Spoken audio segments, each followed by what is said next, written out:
Hey everyone, welcome to another edition of The Bullet. This is the Legal Friday edition of The Bullet with Alex Ooley. I'm Paul Lathrop. I'm your Deputy Director of New Media for the Second Amendment Foundation. As you already know, joining me today, Alex Ooley, host of the Forge of Freedom podcast. And he's also an attorney that works in southern Indiana. And we should get this out of the way right away. Anything Alex says should not be construed as legal advice. He does practice in southern Indiana. If you're in southern Indiana, need some legal help, look him up. If you're anywhere else in the country, need legal help, look up an attorney in your jurisdiction. If you're watching us live on Polite Society Podcast, Facebook or YouTube page, go ahead and comment on those live videos. We'll get those comments right away, get them up on the air. We'll discuss them. If you're catching us anywhere else, go to Twitter, tweet with the hashtag #TheBullet. We'll get those comments just as quickly, and we'll get them up on the air. Alex, I want to say, first of all, to the viewers, again, today is another day. We're starting an hour late. I apologize. I got jammed up, and we had to go an hour late today. But the other inside baseball is I hadn't done a whole lot of pre-show prep. I reached out to Alex an hour and a half before we went live and said, have you got any ideas on what we should talk about today? And he sent me a whole bunch of stories. So first one up I want to talk about, Alex, it seems to me about 2 weeks ago, the Second Amendment Protection Act in Missouri was struck down. This week I come across an article by verdictjustia.com, and this article, I took the time to slowly and carefully read through the article. I was under a false impression. I've been reporting a false impression in that I thought the Second Amendment Protection Act in Missouri made it illegal for federal agents to enforce federal law in Missouri. It did not do that, yet it was struck down anyway.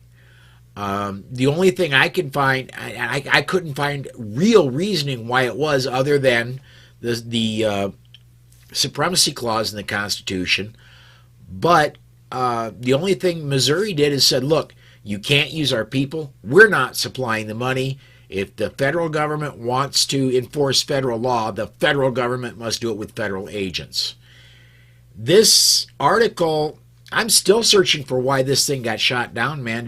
Were you able to get anything as to insight there? Well, I didn't follow up on the article when we discussed it a few weeks ago, but my understanding was that the particular flavor of this Second Amendment Protection Act in Missouri was struck down because it interfered with the ability of federal law enforcement to enforce federal law in Missouri. I'm not sure what the specific language is that the judge was relying on to come to this conclusion, but that was my understanding about the basis for the judge's opinion, that the law was not just that the state officials couldn't be co-opted or commandeered to enforce federal law, which is clearly okay because there's this anti-commandeering doctrine, but that somehow the law interfered with the ability of federal law enforcement to enforce federal law. I don't know that, I'm not, like I said, I'm not familiar with the language that does that, but that was the basis of the judge's opinion. Just because my mind goes all rabbit hole now, I'm reminded when I was growing up in the 70s and 80s, it was very popular on TV. I mean, very popular. You'd see it daily, if not weekly. You're watching some cop action show, and a policeman commandeers a private vehicle, stops somebody at gunpoint, says, give me your car, and they do.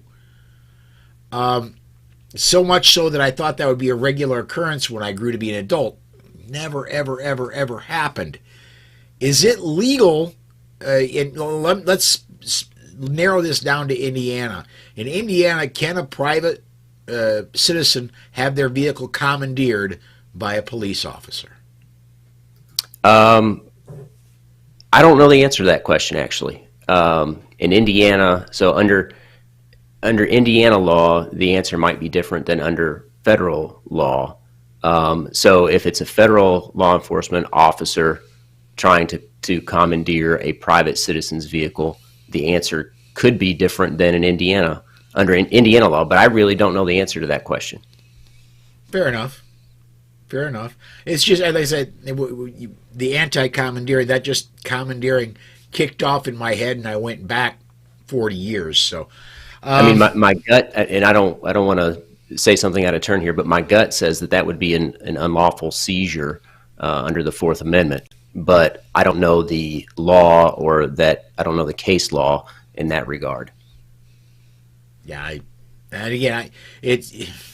I expected it. It is somewhat like quicksand. Every show in when I was growing up had quicksand of one variety or another. Never good stuff, and always dangerous. And yet now, in my adult life, I've yet to see quicksand. Period. Let alone get stuck in it. So, right. But the important thing I want to point out too about these Second Amendment Preservation Act, because I know we've got one about Kentucky. Yep. Later in the show notes, is that this is important. These sorts of acts highlight the importance of state power and state sovereignty as a way to nullify federal government, unconstitutional federal government action. Because if the states won't engage in the enforcement of federal law, the federal government doesn't have the resources to do it nationwide, or at least in most cases they do not. So if essentially the federal law becomes null and void if they can't enforce it, and the states won't do the bidding for the federal government.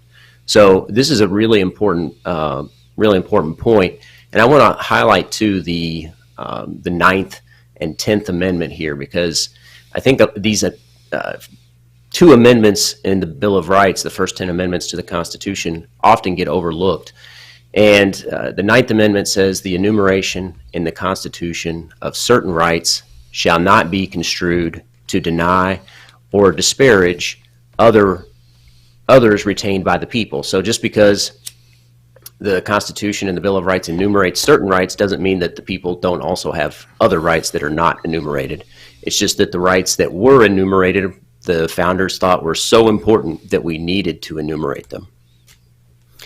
But then also the 10th Amendment goes on and says, the powers not delegated to the United States by the Constitution, nor prohibited by it to the states, are reserved to the states respectively or to the people. So the federal government is supposed to be a government of delegated powers. And I think the federal government has gone far beyond their delegated powers, and it's within the ability of the states to rein them in by saying we're not going to engage in the enforcement or participate in laws that the federal government promulgates that we believe are beyond the authority of the federal government. Mm-hmm. And I don't know if you talked about it on your podcast yet, but and we're going to stray a little bit from directly dealing about firearms for just a second. We'll get right back into it, I promise. But one of the big ones that has come across in my adult life that just irks me is the U.S. Patriot Act, or the USA Patriot Act. It says patriot, but there's not much patriotic in it. It's a whole lot of government looking to a whole lot of your personal business. And I'm hoping that through court actions, that thing finally gets taken down. Yeah, I hope so, certainly. I think that the Patriot Act it's a prime example of law that has a good sounding name. How could you be opposed to something that's patriotic, or like New York, the Safer Communities Act? How could you be opposed to safer communities? But that's not what the legislation is really about. There are these laws or legislation that have good sounding names, but have horrible consequences for freedom and for privacy, especially with respect to the Patriot Act.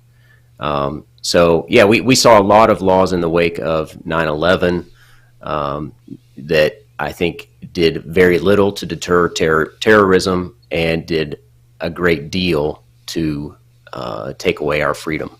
Yeah. Yeah. If you look at banking regulations today as compared to 2000, it's stunning how much data the government gets. I'm going to skip down because there's one that you sent to me off Carolina Journal. This story came out on March 10th. I'm just going to read a little bit of it. This week, again from March 10th, news emerged of a behind the closed doors February interview of the retired FBI National Security Intelligence Supervisor George Hill by the U.S. House Judiciary Committee's Select Subcommittee on the Weaponization of the Federal Government. One North Carolina Congressman, Representative Dan Bishop, sits on the committee and has been very vocal about the weaponization of federal bureaucracies against everyday Americans.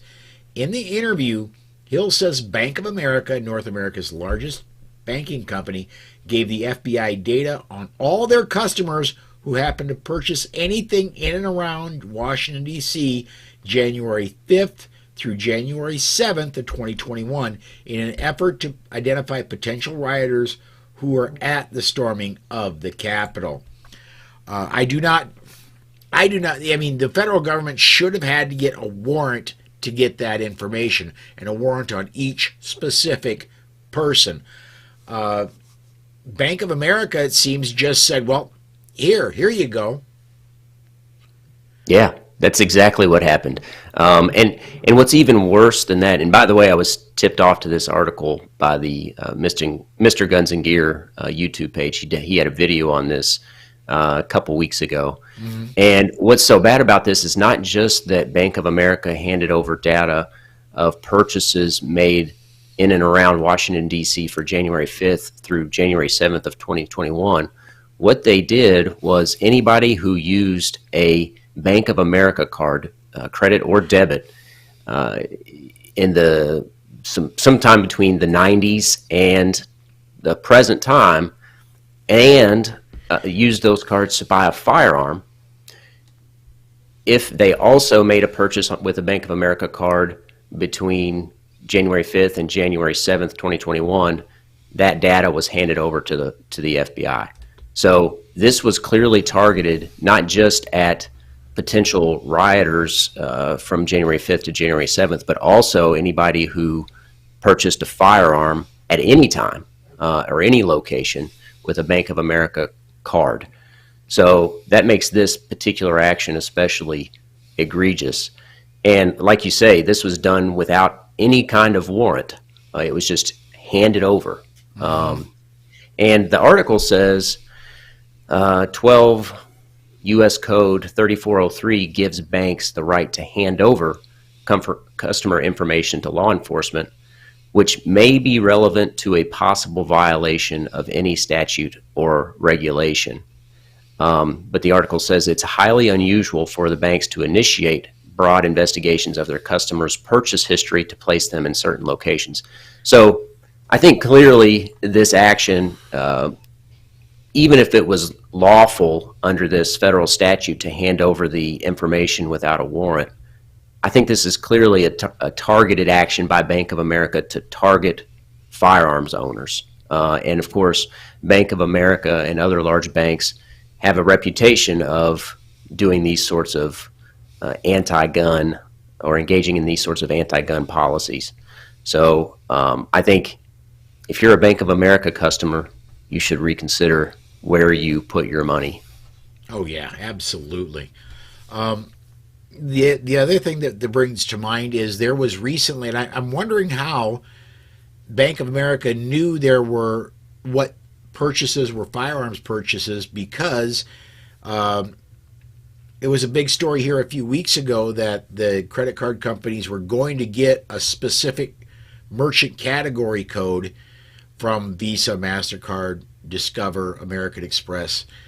And then all of those backed off once Florida, Texas, and several other states started pushing laws through that said, no, you can't do that.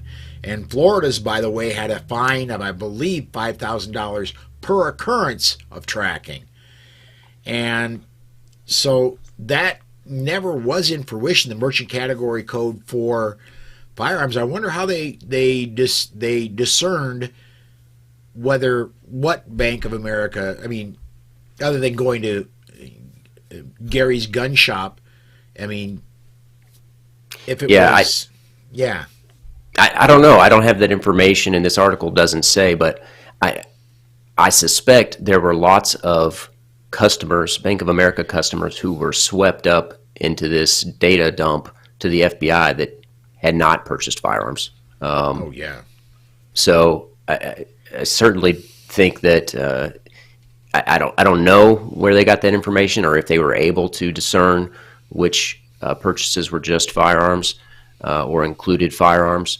But I suspect that lots of people were sort of caught up in the web of this. Let me get a comment in here real quick. 500 Magnum commented, said, the under 21 carry ban is being challenged in my state of Georgia. Hopefully it is found unconstitutional sooner than later. And Alex, that's been successfully already challenged in the Fifth Circuit. The Fifth Circuit found Texas's rule of 18 to 20-year-olds cannot carry is not constitutional. So there is positive law in the Fifth Circuit already. Hopefully the circuit that Georgia is in agrees. Yeah, and they should, of course, because a well-regulated militia being necessary to the security of a free state, the right of the people to keep and bear arms should not be infringed. And I think clearly that would include adults under the age of 21. The people doesn't exclude, I think, historically, people just because they're under the age of 21.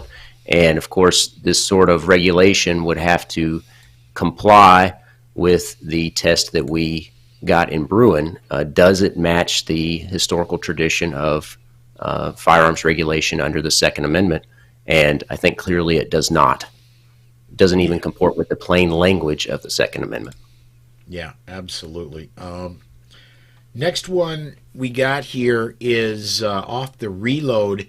I found this one fascinating. The Supreme Court's latest Second Amendment ruling has delivered more immediate effects than its previous landmark decision.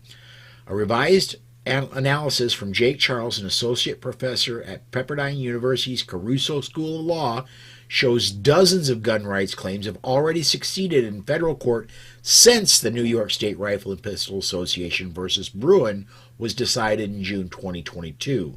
The new count posted on Tuesday puts Bruin decisions far ahead of the pace of 2008's District of Columbia versus Heller, which saw gun rights activists achieve relatively little in its immediate aftermath. That's somewhat surprising to me, but it's also very good news in that it seems the courts are actually reading, and most are abiding by Thomas's writing in Heller, in Bruin, in the history and tradition, and a lot of laws are falling. Yeah, I think this is great news, and it's helpful to remember that Heller was basically just deciding what the Second Amendment meant in terms of, was it an individual right, was it a collective right that meant you had to be engaged in some sort of militia, and it only applied to federal government action because it was a decision out of Washington, D.C., which is a federal enclave, so it didn't apply to the states at all, or at least that wasn't determined until a later decision in McDonald. So it makes sense that Heller wouldn't have at least an immediate effect, but clearly McDonald and Caetano and Bruin build on Heller. So Heller certainly had a huge impact, just not as immediate as Bruin has had, because Bruin applies to the states. It takes away the balancing test that many courts engage in and says you have to analyze Second Amendment restrictions under the text, history, and tradition, which is far more strict than these sort of balancing tests, these ends justify the means sort of a balancing test or analysis that judges often engage in. So I think this is great news. And I hadn't seen an article that pointed this out until I saw this one, and I thought it was great. 31 successful claims in the wake of Bruin, in 8 months since Bruin, and I think there's a lot more to come. Oh yeah, because there are dozens. Just speaking for about the SAF, there are dozens, as in multiples of 12, federal lawsuits that are geared towards the Bruin decision. And there were many lawsuits before Bruin ever came about that are still working their ways through the courts. I've said it before, I'll probably say it a million times again. Bruin is just a gift that keeps on giving. Yeah, I think that's exactly right. And it demonstrates why, whether or not you were a fan of former President Trump, it demonstrates why being president was so important, because we got justices on the Supreme Court that would protect our rights protected by the Constitution and would uphold those rights. And that's clearly demonstrated in the Bruin decision. Because in Heller, I mean, it was a 5-4 decision back in 2008, and there were basically no Supreme Court cases in the wake of Heller, except McDonald, until Bruin. So there was this huge gap in Supreme Court law from McDonald to Bruin, and thankfully we had a favorable Supreme Court composition to decide that issue. Absolutely. I'm going to go left turn on you again, and I always had said before before Bruin came down, when I was talking to somebody I was talking about somebody in New York, even in Lower Manhattan, which is the bluest of the blue of the United States, is Lower Manhattan, or somebody in Los Angeles, or somebody in Honolulu,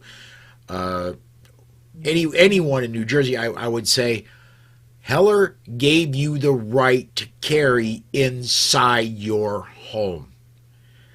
And they cannot tell you what you can and cannot do inside your home. You have the Second Amendment rights, your Second Amendment rights inside your home. Outside was a different story. I honestly think we're going to come, maybe not in my lifetime, it may take 30, 40 years for this to come about. We're going to come with the Bruin decision to the point where constitutional carry, I don't think there's any way they can get around being constitutional carry in 50 states. I agree with you. I think that's the way it should be.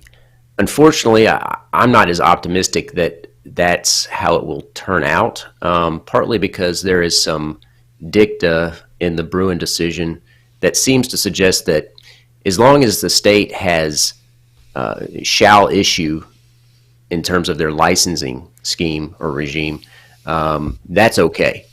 Now, I say dicta, and by that I mean it's language in the opinion, that's language in the Bruin decision, that's not essential to the holding. It wasn't essential to the outcome of the case. But I think it was Kavanaugh who sort of suggested that these shall issue sorts of licensing regimes would be okay, or would withstand constitutional muster. He didn't say that explicitly, but I think he suggested that. And like I said, it was dicta, so it's not binding on future courts or future decisions, but it sort of shows where at least he would land on that issue. Well, and then we come. One story I reported on earlier this week. There are 2 cities in California that, to get a concealed carry permit in California, the initial fee, not including buying the gun, not including taking your training courses, which are required, just the government fees is almost $1,000 your first time around, and $150 to renew 2 years after that. And oh, by the way, there's the $150 psychological exam fee. I think that those are absolutely egregious. It's got to be found eventually to be something like a poll tax, where unless you got a lot of money, you're not going to be involved. Chuck Michelle and the California Rifle and Pistol Association and their attorney, I'm trying to remember their attorney's name, but I just cannot off the top of my head. Costas Moros, I want to say. That sounds right. They are making noises. They're going to file lawsuits, at least in these two jurisdictions. But that's Alex. That's where I see the problem. Unless we go constitutional carry, we're going to have places that want to charge you $1,000 for a 2-year permit and then a couple hundred to renew it. Yeah, and I think you're exactly right. And I think the jurisdictions that charge a fee or require a license to exercise a fundamental right, a right that exists without the Constitution, right? It's a pre-existing right that's merely protected by the Constitution. Charging a fee or requiring a license to exercise that right means it's not a right at all. That means it's a privilege, and you shouldn't have to pay a fee or obtain a license to exercise a right. I don't have to pay a fee or obtain a license to speak. I don't have to pay a fee or obtain a license to be free from unreasonable search or seizure. And the Second Amendment should be no different. You're absolutely right. The next story, and we're not going to have time to get to the. Well, let me just real quickly. I want to touch on this. Almost identical to Missouri's Second Amendment Protection Act, Kentucky passed out of the legislature their House Bill 153. That orders the state and Kentucky government employees are not to cooperate with federal officials in the enforcement of federal firearm statutes, rules, or regulations passed after January 1, 2021. Such rules are expected to include the new BATFE rules on pistol braces and the new rule of what's the definition of a firearm is, and is only enforceable on Kentucky state employees. It also forbids the expenditure of public funds for those same purposes. Kentucky, Missouri, different federal districts, and oh, by the way, the judge that struck down Missouri's law was an Obama appointee, and that already has been appealed. I'm hoping this one stands and is not directly challenged, although I expect it will be. Yeah, and I've got my doubts that Governor Beshear will sign it into law. He's not exactly friendly toward individual liberty. He was bad during the lockdowns. He's bad on guns. He's bad in lots of ways. So I'm not optimistic that he'll sign this into law. But I think it's a step in the right direction. And Kentucky has, I think, a gubernatorial election coming up this year. The primary is in May, I believe. I think it says that in the article somewhere. And I hope, anyway, that Governor Beshear is replaced by someone who is more in line with freedom. Yeah, either in the primary or in the general. It'd be nice if it was in the primary, but that's rare for an incumbent to lose a primary. It does happen, but it's rare. Let me get this one up. Robert on the YouTube side says New Jersey's fees are being challenged under Siegel-Coons, and I have a feeling that Judge Bum is going to knock them down. I absolutely agree. Looking at some of the articles that I've seen about what Judge Bum has been doing, I would imagine she would strike these down. Alex, do you have any insight there? Yeah, I don't know the particularities of New Jersey's fees, but I suspect they're much like California's in that they're, well, I think any fee is excessive to exercise a constitutional right, but I suspect that New Jersey's is particularly high when compared to other states that have fees, much like California's.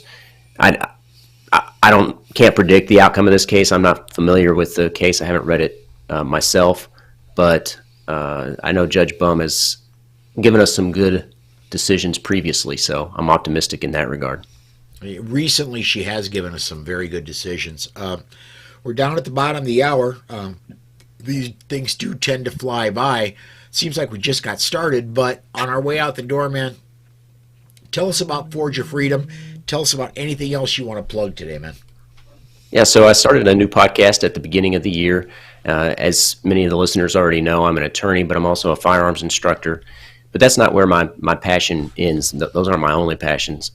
More generally, I'm passionate about freedom, and that's what the podcast is about. It's about giving people the knowledge, the skills, and the attitude to live a freer life and create a freer world. So we talk a lot about firearms, but we also discuss other topics. We just recently talked about jury nullification, going to talk about castle doctrine and stand your ground. Stand your ground's coming up this week.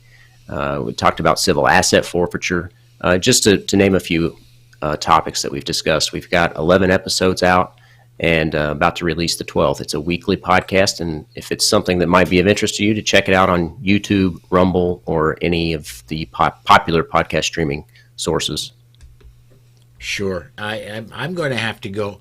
I'm going to have to go grab that episode on jury nullification. That's always something that's been in the back of my mind. That if I ever get in trouble, I hope I have 12 jurors that are gun owners, or it's, even better, Second Amendment activists. But yeah, jury nullification is sometimes known as conscientious acquittal. So even if they think the facts support the guilty verdict, they acquit anyway because they think the law is unjust, or at least unjust in this particular circumstance, and results in a bad outcome. So jury nullification is one of those things that the government doesn't like for people to know they have the power to engage in, but it is a power that potential jurors have if they are chosen to serve as on a jury. Sure. Well, that is the time we have. Alex, I want to thank you so much for coming along today, and look forward to talking to you again in the near future, man.